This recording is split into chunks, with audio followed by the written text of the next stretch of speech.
All right. I want to welcome you all to the Holland Land Office Museum for our next Java with Joe. So we do this the fourth Thursday of every month in the morning with free coffee and donuts from Tim Hortons. So thank you to them for sponsoring again this year. So today we're very happy to have our good friend Tyler Angora back. Used to be the curator here. He's now at the LeRoy Historical Society. Today he's going to tell us all about Ingham University. Tyler? Oh, thank you. All right, Tyler.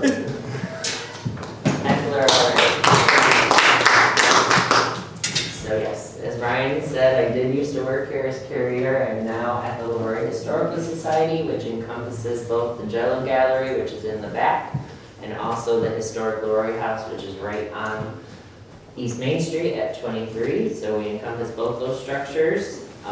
It's a large campus for any historical society in a rural county like ours, so we're very lucky to have both structures in the collection that we do. And obviously part of that collection is Ingham University, which used to be right on Wolcott Street. If you know where the Woodward Memorial Library is, it used to be right on that section of land right across the Attica Bank. So it's very fun to talk about Ingham. We do wish that it still existed physically, but obviously that was done many moons ago, so we cannot control that.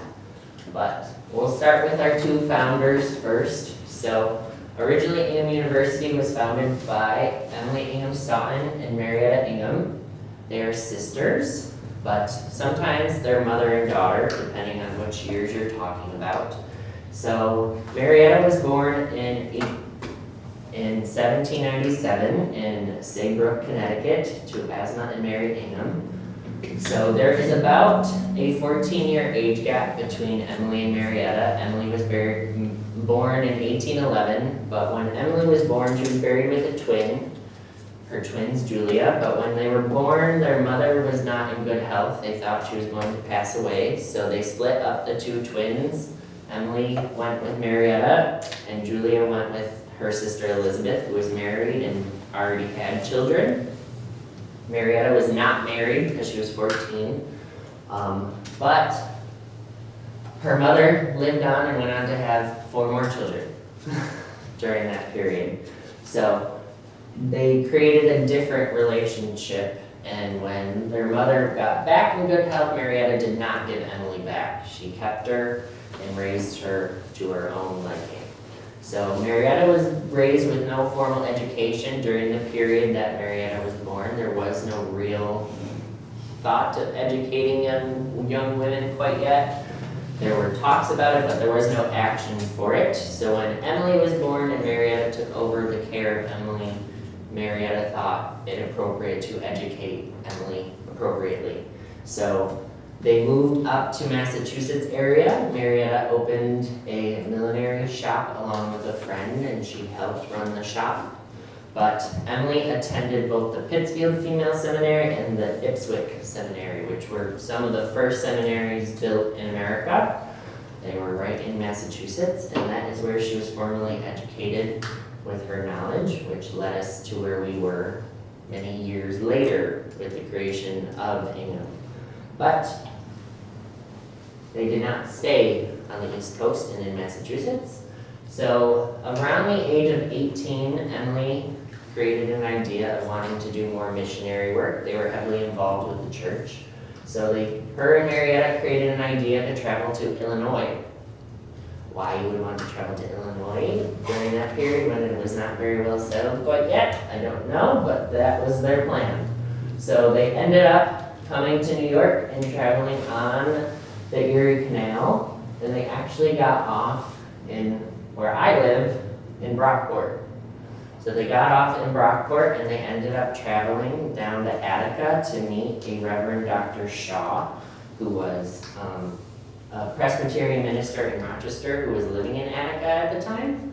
And they met him and they ended up getting convinced to stay in Attica. So they ended up building a very small brick primary school known as the Attica Female Seminary. It was really a pupil school for primary education. So that is where they ended up. But in about 1836, LeRoyans had gotten word that this seminary had opened not far from our town and village, and a lot of the more wealthier prominent figures went down there and convinced Emily and Marietta to move their operation to LeRoy. So in 1837, they packed up what they had and they moved to little old LeRoy.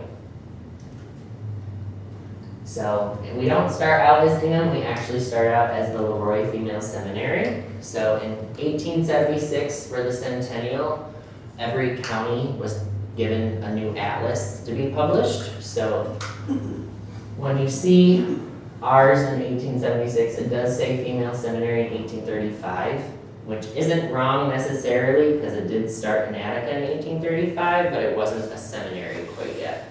So that's the only discrepancy that you see in the 1876 Centennial Atlas for Ingham. But what makes the female seminary very prominent in Western New York is the addition of Emily's husband, Phineas Staunton.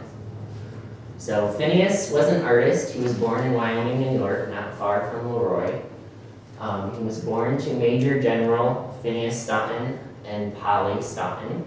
So he is born, they live on a farm, and he was kind of driven in a track to be a farmer and a military man, but obviously he breaks that track and becomes an artist.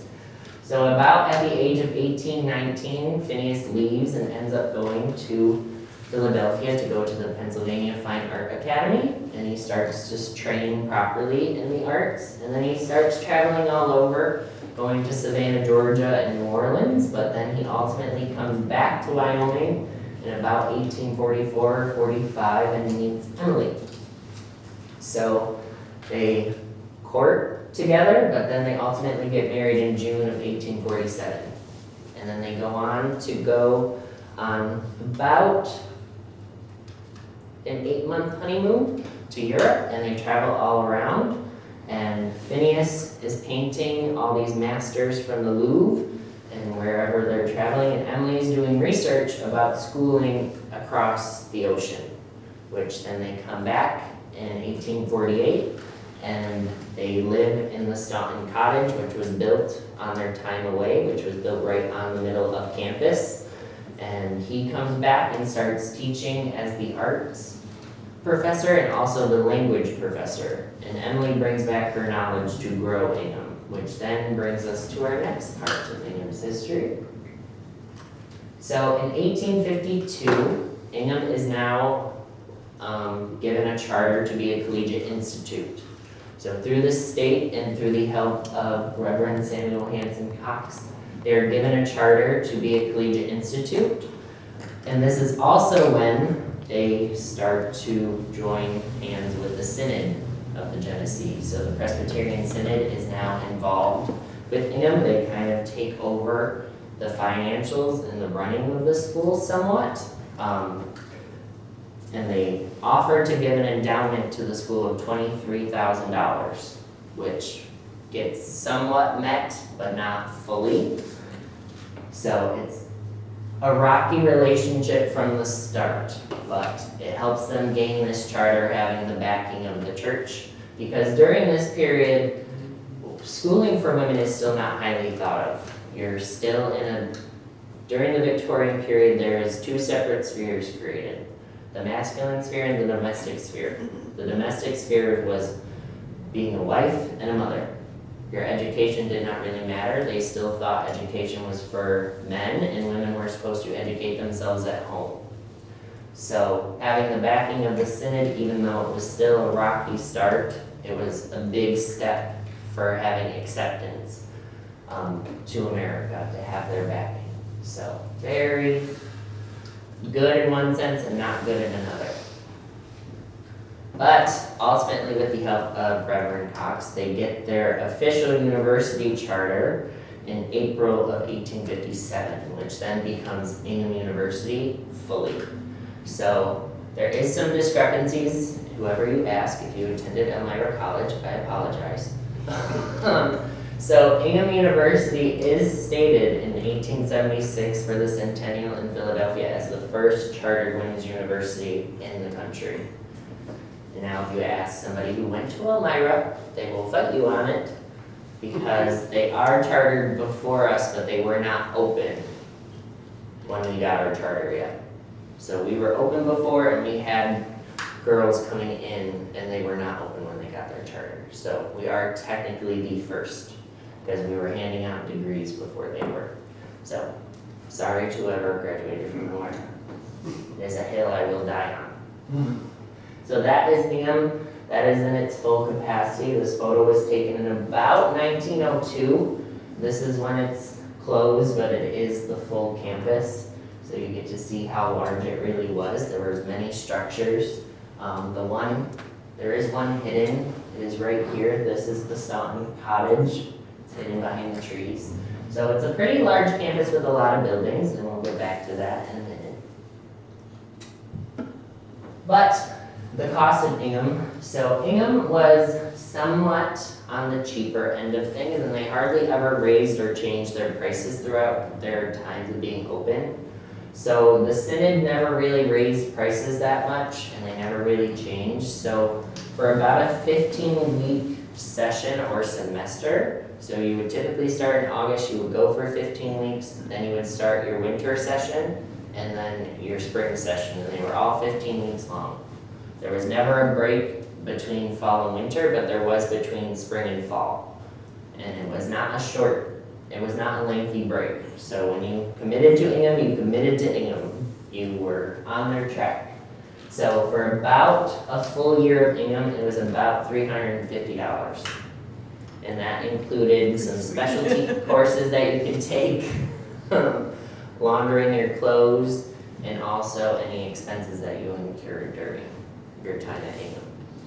So it was very, in a short term, not expensive, which would ultimately lead to a big factor of why they closed in the end. Because they believed that education was for everybody. They didn't want to really limit as much people as they could.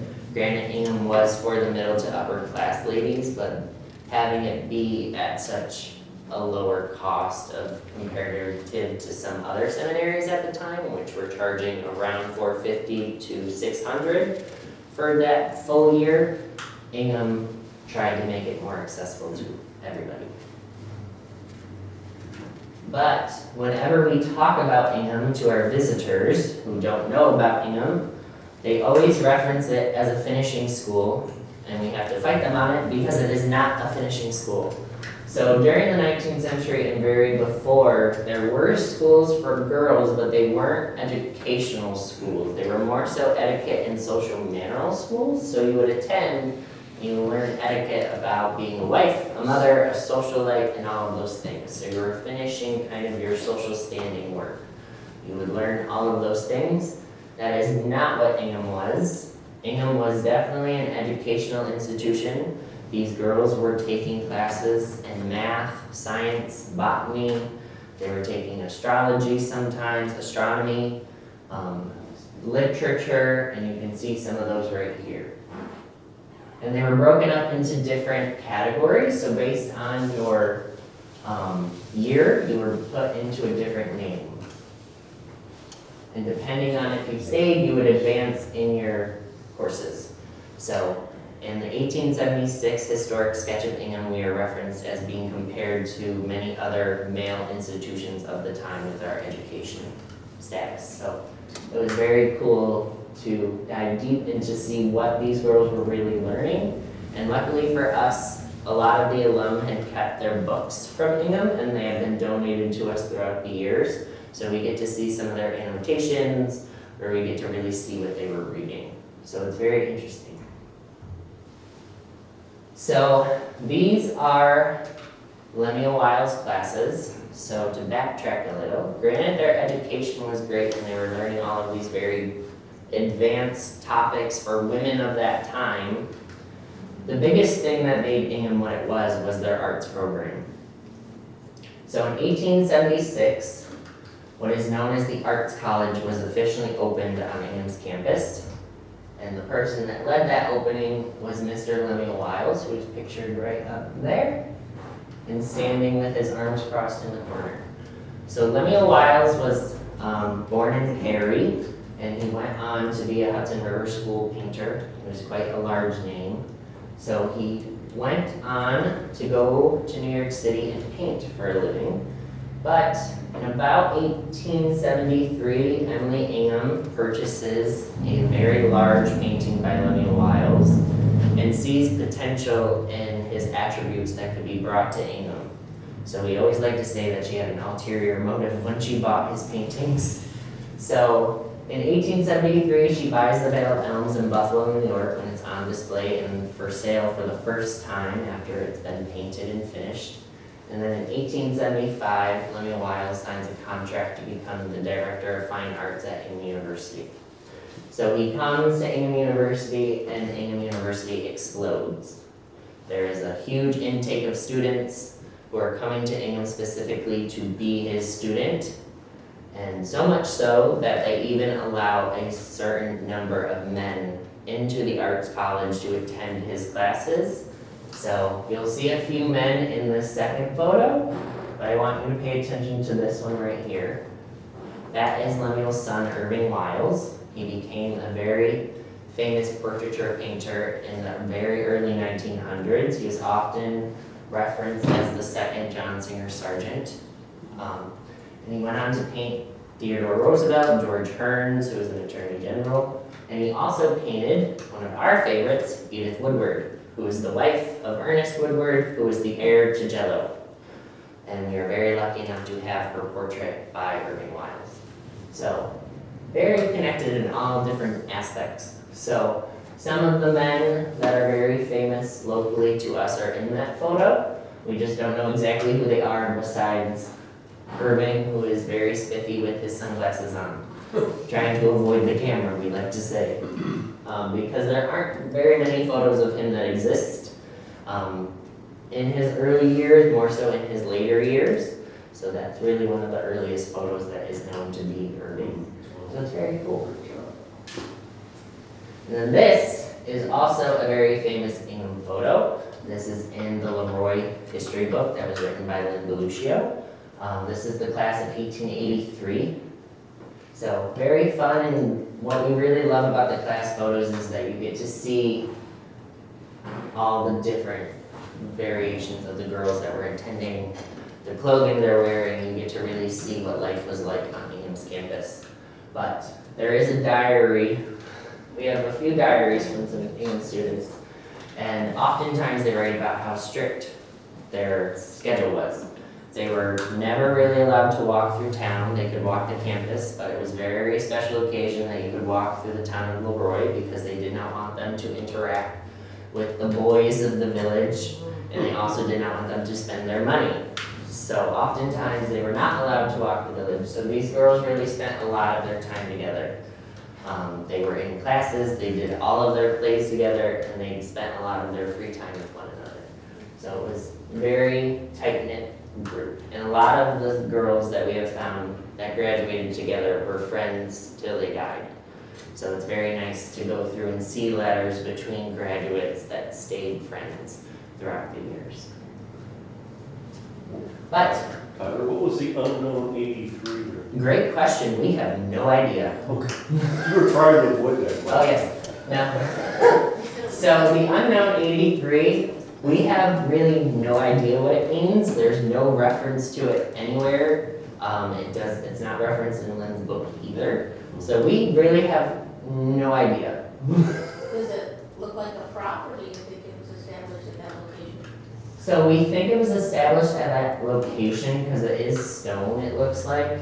And it looks like things are growing around it if you get really close to it. We just don't know what it is. We don't know if it's a time capsule or a grave of some sort or a memorial. It's very obscure. People always ask us and we're like, your own imagination is your way of finding out. And can you plot where that is? So behind them is the Staunton Art Conservatory, so this would be in the front lawn of the Woodward Library. So we have kind of a rough estimate of where it would be, but we don't know exactly. You said that the students could not venture into the village, so that assumes that there was housing there? Yes, which we'll get into. Oh, okay. Yes. So Ingham University first started as the LeRoy Female Seminary, and they started in this little structure right here, which was known as Robert Bayard's house. He was a business associate of Herman LeRoy, who had built that house when LeRoy was first being settled. So he built that house, and then when the girls were brought to LeRoy, they had gifted the house to the girls. So they originally started in this little house with just 3 floors. Well, 2.5, because the top floor was said to be a little attic. And then throughout the first decade that they were open, so in the 1840s, they added this back structure and this 3rd floor. So they expanded the school into that larger building. So that is what Ingham started to look like as a female seminary. And then in 1847, when Emily and Phineas get married and they're on their honeymoon, their cottage is built. So this is the Staunton Cottage. It was very cute. It still exists, just not fully. So when the buildings of Ingham were left abandoned, essentially, a lot of the structures were torn down and they were not kept. But the one building that we know for sure was kept was the Staunton Cottage. So if you ever make your way to LeRoy, and you ever want to come stop by first to look at an image of the cottage, and then you go down Lincoln Avenue, there are 2 houses that are made from the cottage. They split the cottage in half. The back end of one house has the turret part, you can see it curved at the back, and then the front part has the side view of the front part. It has a peak, and you can see the characteristics of the Staunton Cottage on the 2 structures. So when I first started, my board took me on a grandiose tour of LeRoy, and our board president, Sam Zalaka, said, "I lived across from the Ingham Cottage." And I was like, "Yeah, you're lying." But when he took me, he had the photo with him, and he showed me the characteristics, and you're like, wow, that's really the cottage split into 2, and they kept it. So it was very cool to see that it still somewhat is there. Tyler? Yeah. Did they move it or? Yes. Okay, so. So it wasn't- Lincoln Avenue is off the campus line, so they moved it 2 streets back, which was not uncommon. They did it here various times. Am I correct in saying that they moved Joseph's mansion? Well, they dismantled and moved pieces of it, Yes. which is basically the same thing, yeah, Yes. so. So it was very common. And then a more known version of a house getting moved in LeRoy was Happy Wick's house, which we just learned about on Sunday at our Ingham program. Happy Wicks was a student of Ingham, and her house was right on Trigon Park, right where the school is. And they actually moved her house about half a mile to George Street in LeRoy. So it was very common for people to kind of do this. I would personally not want to do that. I feel like that's a very stressful ordeal to go through. So very different. But the next structure that was built on Ingham's campus was University Hall. In 1851 it opened. So this is University Hall. It was kind of a dump all for everything. There was dorms in there. There was also this lovely lecture hall, which is seen right here.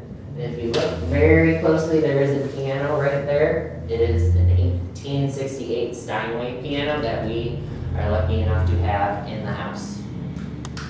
So very fun.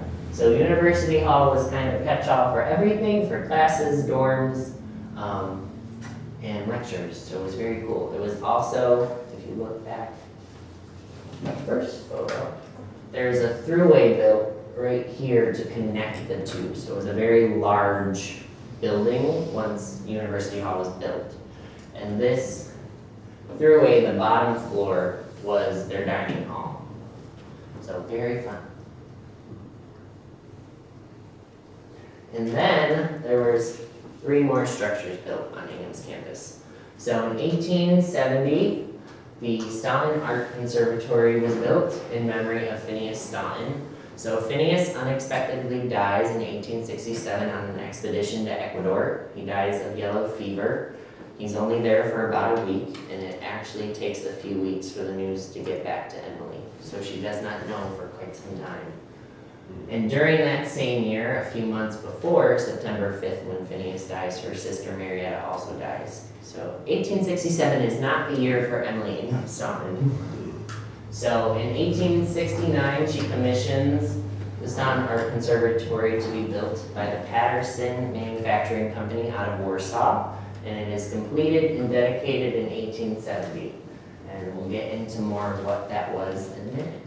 But in conjunction with the Art Conservatory, connected to it was the Arts College, which was built in 1875 and completed in 1876. So they're built together, but they're two separate buildings, sort of. There is a throughway that connected them. And then in about 1888-89, the alumni of Ingham built the alumni dormitory, which you'll get to see kind of the layout of the campus. So this was built right behind the Staunton Cottage. So there are many buildings very quickly. Yes? So what's the difference between the art conservatory and the art college? So we'll get into that. Oh, okay, thank you. Yeah. So the conservatories are a fun place, we like to say. It's a very fun story to tell. But so Ingham grew very rapidly. There's a lot of structures being built, a lot of money being dumped into these buildings, so keep that in mind. About to get to your question about the art conservatory. So the Staunton Art Conservatory was really built in memory of Phineas, and this is really where his memory lives on through the rest of Ingham's life. So the bottom floor is filled with taxidermy, flora, and fauna from the expedition that Phineas died on. So when they come back in 1868 from the expedition, Emily contacts Professor James Orton of the University of Rochester and offers to purchase their collection from the expedition. So the bottom floor of the conservatory is filled with those findings and a bunch of other artifacts, and it's known as the museum. And then the top floor is filled with Phineas's artwork. So the large portrait of Henry Clay used to be in our possession, but we donated it to the U.S. Senate building in 2007, and they had it fully restored, and it hangs in a staircase in the Senate building. So Phineas made it to the Capitol, we like to say. But one of the fun paintings is this one right here. We have that one in our collection. So we're very lucky to have these photos, and we get to see some of our paintings in our collection hanging in the conservatory. And what is that painting it's on? That is called the Trinity of Beauty. I'm gonna steal Emma's thunder here for a second. So Emma, who's sitting right up front, is my art intern. And we have discovered that that painting has been mislabeled for about 50 to 60 years. So originally it was auctioned in 1901 and named the Trinity of Beauty. It was sold to Miss C.F. Prentice, and then it passed on to her daughter Martha Smallwood.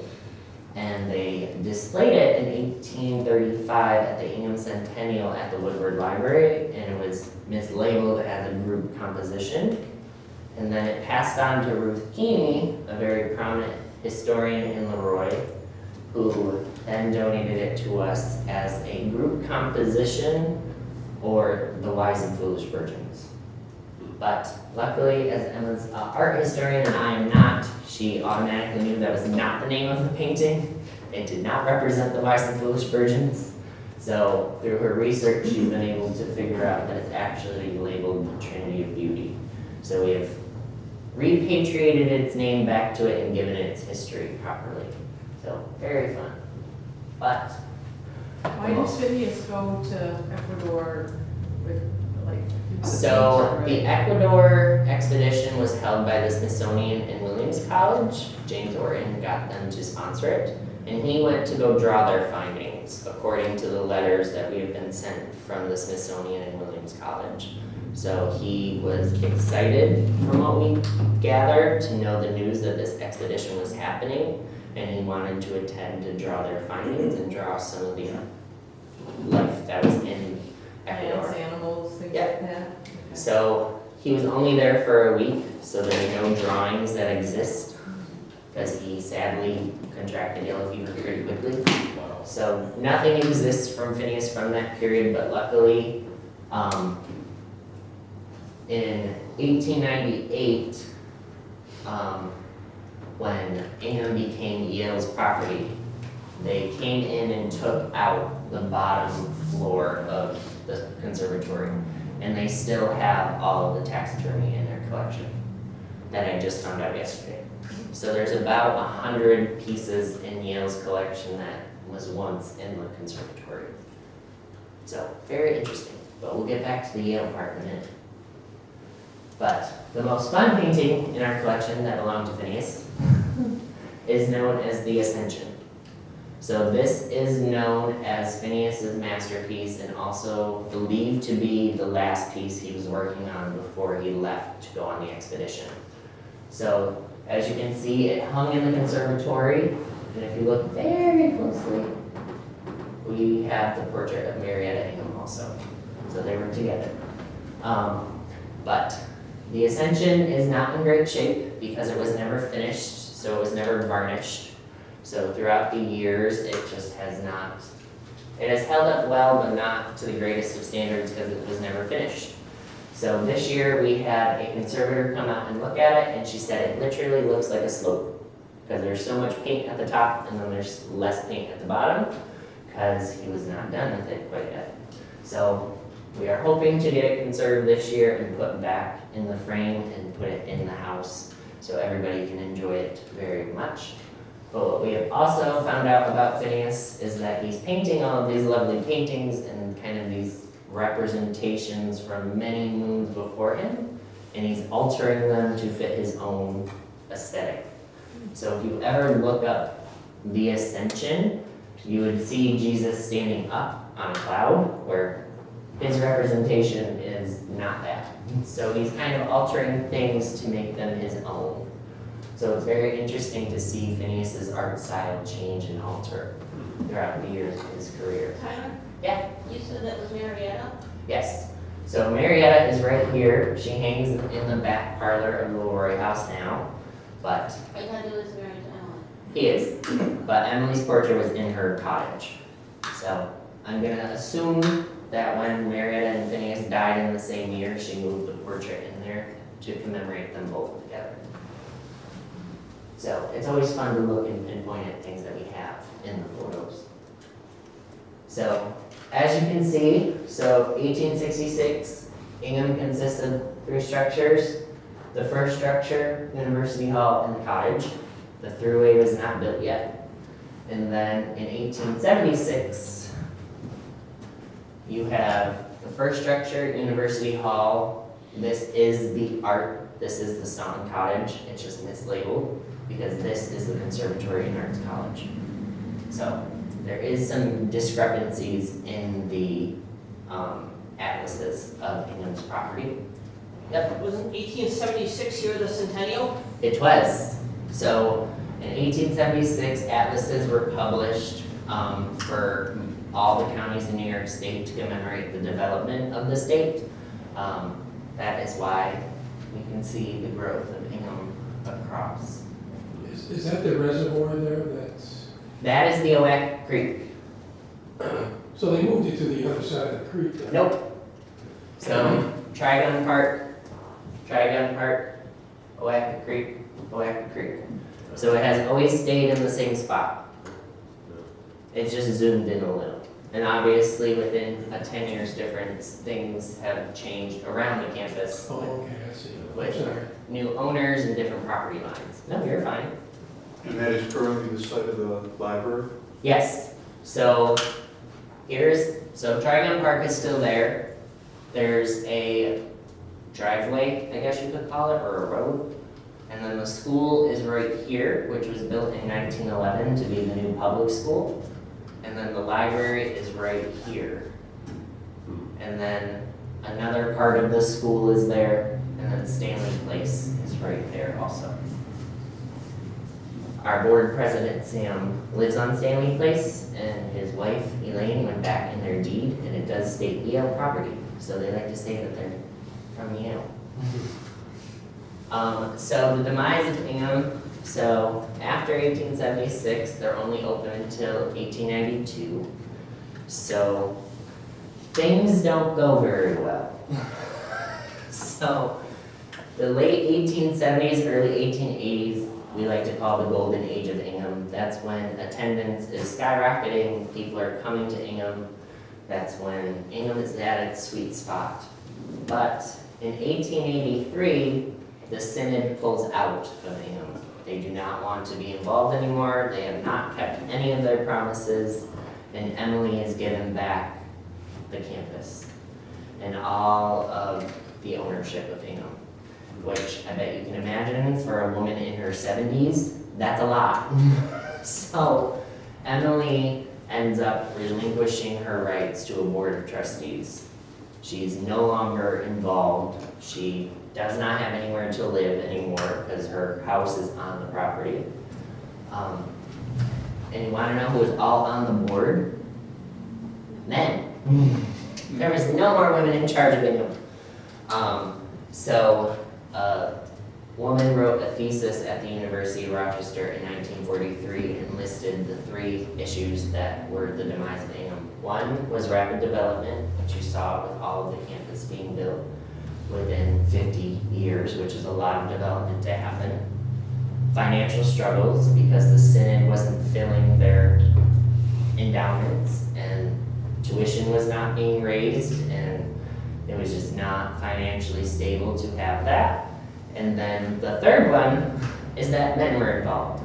Because during this period, during the 1880s, when the board takes over and into the 90s, there is a resurgence, sadly, of not wanting women to be educated anymore, which is quite sad.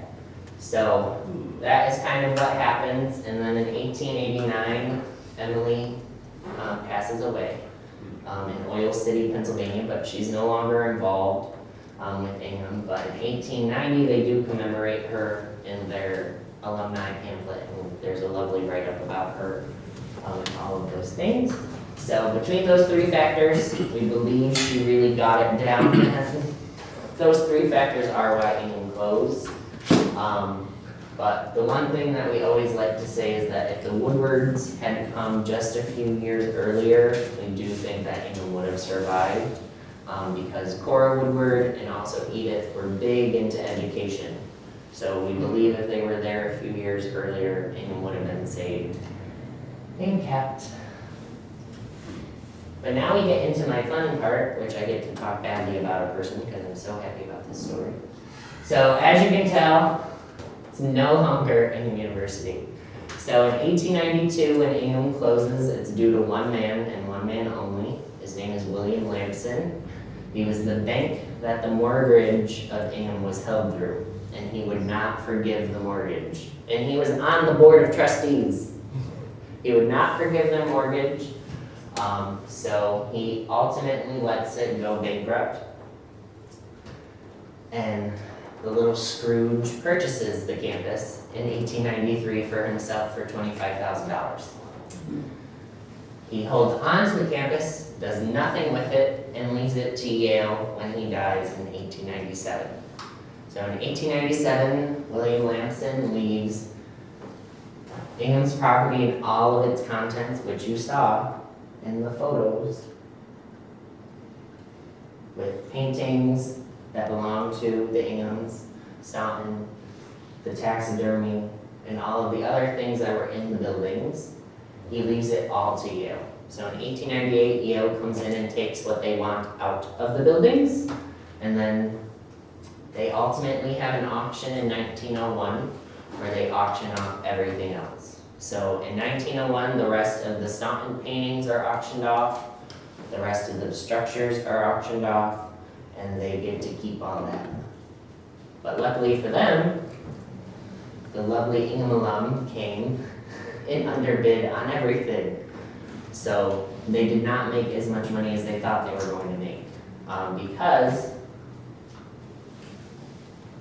how much do you think this painting would have sold for? Because you don't know it's finished if you're buying it at auction. How much do you think it would have sold for? 100. How much? 100? Oh, come on. You can go a little higher. It was sold for about $200. 200. And the Vale of Elms, which Emily had originally purchased for $600, sold for $550. But a lot of the other paintings that were sold off were sold for $2, $5, $10, because the Ingham alum came and really filled the audience and purchased a lot of what was there. Which is very great for us because they were gracious enough throughout the years to donate it back to us through our lifetime as the Historical Society. So, 1904, it's still owned by Yale, and then they end up selling the property to the Board of Education, which is then, in 1911, the original LeRoy High School is built, which is now the Wolcott Elementary School. So, things have changed a lot, and then there's the Woodward Library. So, Ingham has changed a lot, but Well said. yeah, but one structure still sort of exists. So in 1929, Ernest Woodward commissions the library to be built right where the Stone Art Conservatory is still residing. But what he does, even though he could have just kept the structure the way it was, he takes the stone from the conservatory and uses it to build the library. So it kind of exists in a different form. We all wish he just kept it the way it was and just put his name on it, but us Americans have a great thing of tearing down old and building new. So it is what it is. But that is what Ingham looks like now. So, any questions? Wow. So large buildings, did they just get demolished? Yep. So between the time of 1904 and 1910, when it is sold off to the school, they start year by year taking a building down until it's fully cleared and they can start building the school in about 1909. So slowly they're taken down. But when it's in Yale's possession, and actually William Lanson's, between 1893 and that 1904 period, nothing's being done to these buildings. They're dilapidated, they're falling apart, so they really just let them kind of be demolished on their own, because there was no saving the structures from what we have read in reports in newspapers during that time. Because the Gazette would report, oh, Ingham's still standing, shockingly, even though it's falling apart. So when it's sold off, the Board of Education starts tearing most of the buildings down. The only building they leave is the conservatory. Are there any children? Children, so Marietta never married, never had children. And neither did Phineas and Emily. However, they did adopt Phineas's nephew in 1860, who was also named Phineas. So some of our history gets a little muddled between who is who. So they adopt Phineas Peck, and he ultimately becomes Phineas Peck Staunton. He goes on to have children who did donate some things to us in the 1950s. Richard Staunton, one of Phineas's sons, donated the first Phineas's Civil War epaulets and buttons to us. So, but now I believe there's nobody left from their direct line.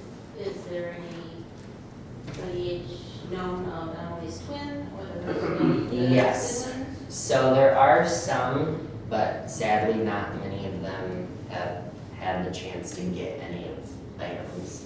And some of them, Are they nearby? no, a lot of them moved out of the state. The last kind of direct descendant passed away in about 2001.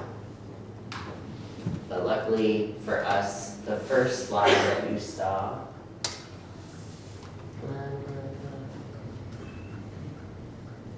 because these are some of our favorite pieces in the collection. So in 1992, a Catherine donates the miniatures that Phineas did of Emily and Marietta. So the 1990s was kind of the last stop that we got getting a lot of the stuff from Ingham. They look very much like her. Yes. there was a house on George Street. What was the name of that house again? The Happy Wicks House. Can you possibly spell Heppie, and then Wicks, Wicks. Yes. What were the size of the graduating classes, or did they actually graduate every year, or was it just you go there and? So they did have graduates every year. It kind of fluctuated. Sometimes there's 20 graduates a year, next is 10. It really depended on when girls and some men attended the university. But probably between 1870 and 1885 is when those large classes of 20 people are graduating a year, which doesn't sound like a lot, but for that period it is, especially for a school of this nature and the environment that they're in. And yes? My question was sort of along the same lines, and the graduating classes had between 12, 15, and 20 students. Was it intended to be a four-year college, and they just attended for 1 year, or was it a 4 years like a typical college? Like Yeah, so it was typically 4 years you attended, but also they were still dabbling in preparatory school. So Happy Wicks, the house that I just told you about on George Street, she actually started at Ingham in 1869 and didn't graduate until 1878 because she went to their preparatory school classes first to prepare her for college. So they did those, and then she went on to the official college. So it was very cool to find all of that out. Yeah. Where did you get the majority of your information with regard to it? And secondly, would some of that information be available in the Genesee County History Department? No. So we have the majority of the primary documents right now. We have a lot of the ledgers, students' notebooks, diplomas, the catalogs, and a lot of the letters between the students. So luckily for us, what was very gracious of all the alum is that when that auction happened, they purchased a lot of what was at Ingham and they donated it to the Historical Society throughout the years. One of them being Elizabeth Olmsted. She graduated Ingham in 1848 and then married John Olmsted. And she was heavily involved in Ingham. And then when the auction happened, she went and purchased a lot of what was there and then donated it as soon as we opened. So the LeRoy Historical Yep. Society is at LeRoy House? right? Yep. So we encompass both the LeRoy House and the Jello Gallery. So we're both structures. Were there newspapers back then? Yes. From the tape, did Yep. they cover any of that Yep. stuff? So the auction in 1901 was heavily covered in both the Gazette and the Daily News. Not a lot about Ingham while it was open was covered in the Daily News, but a lot of it was covered in the Gazette, which you can find online on Ancestry. If you go to a local library, they typically have a subscription to it and you can look it up there. I know there's old copies of the Batavia paper Mhm. at the Historical Society, or Genesee County Yeah. History Department. Yeah, so they'll have like newspapers, but like we have a lot of the original documents and stuff pertaining to it specifically. Okay, and then lastly, Yeah. I'm hard of hearing, and you kept on saying the Senate? Is that- Synod, SWOD, the Synod of the Genesee. SWOD, okay. Yes. One last question. All those buildings had to be expensive to build. Yes. Who paid the money for that? The endowment, or the donations? So a lot of it was donation because the endowment was never really filled fully. Thank you to the men that ran the Synod of the Genesee. So a lot of the structures were through donations. So luckily, Emily and Marietta were very business savvy because Marietta ran that shop in Massachusetts. So she kind of had some business knowledge. So when they opened the school and the memorial book published for Marietta's death and Phineas's death, it is written that Marietta took on the whole business side of things and Emily was specifically there to teach. So from what we can find is that they were raising the money themselves to keep expanding the building through donations.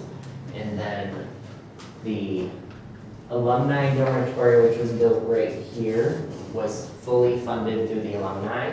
They donated all of the money to build that structure. And then the conservatory was built by Emily.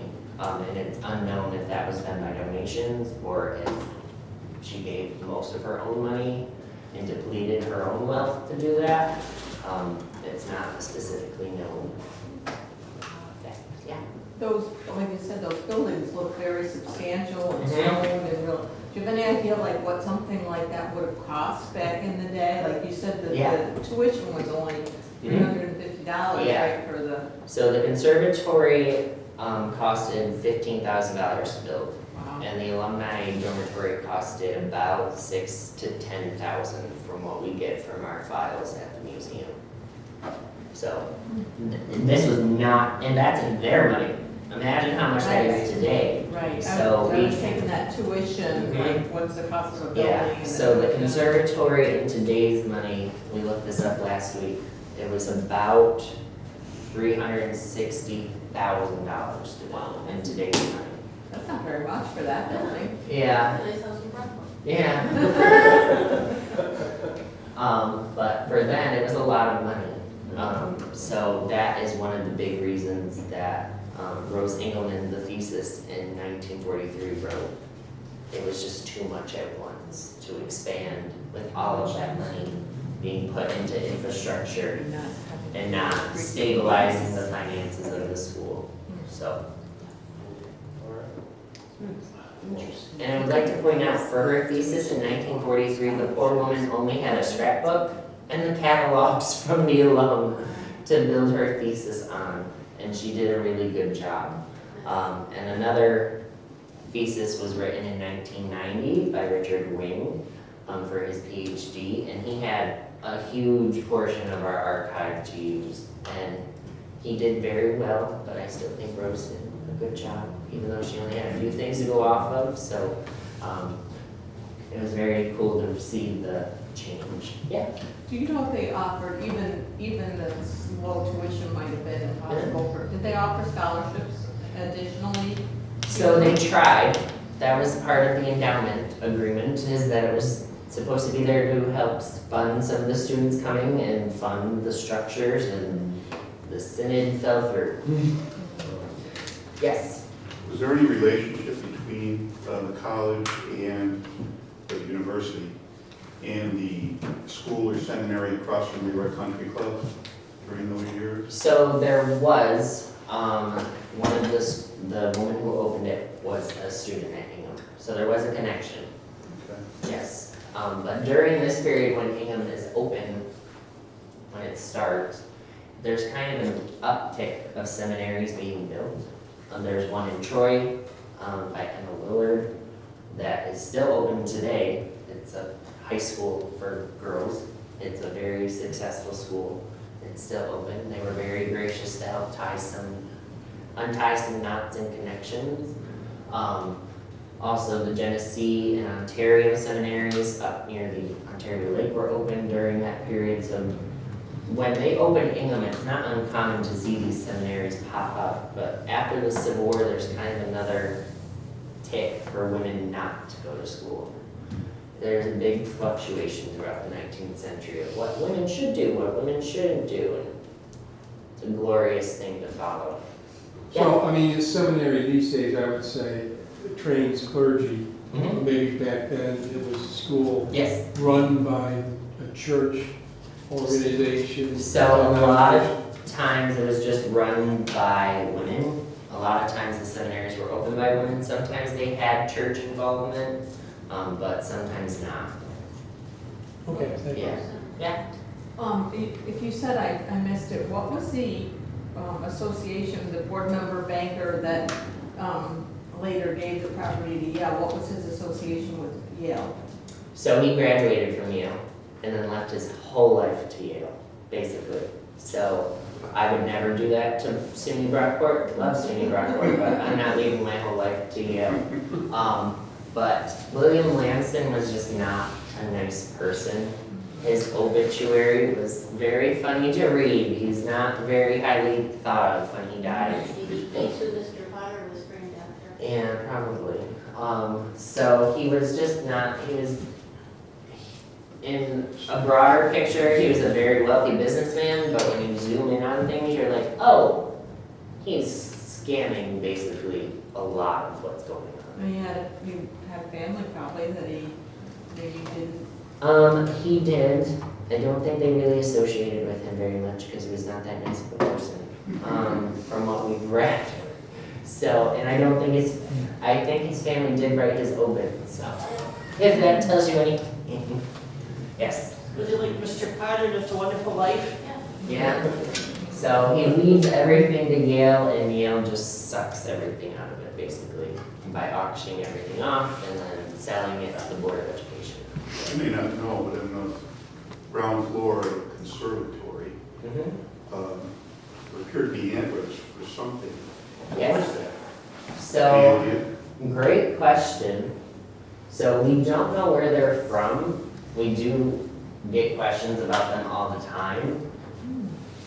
We have no idea where they're from because in the descriptions, because luckily when they came back from the expedition, James Orton had to write a report for the Smithsonian for their annual report. And he also wrote a book called The Andes and the Amazon, which was published in 1870. And there's no mention of a big animal like that. So what we think happened is that Emily was acquiring objects to fill the museum alongside, and that just happened to correlate with it, because also during the auction, it's not mentioned, and there's no mention from Yale of having large antlers. So, No butterfly would have antlers. no. So we don't know where they ended up or what they are, and this is the only photo that has them pictured. So we don't know if it's just antlers or if it's attached to a skull. We would love to know. Anything? Well, thank you very much. Well, thank you again, Tyler, for coming over and giving another great presentation. I want to thank everybody for coming. If you haven't had enough, tonight we have another guest speaker, Vic Vignola, who will be talking about the Battle of Seven Pines from the Civil War at 7 p.m. And going forward is going to be some chaos as renovations will be starting soon. So we will be doing a lot of events off-site. Luckily, the library and Angora have offered to help us out. So I will keep everybody posted of where things will be, but they probably won't be here. So, so hopefully we will see you going forward. Yes, Angie? What about the biscuit run?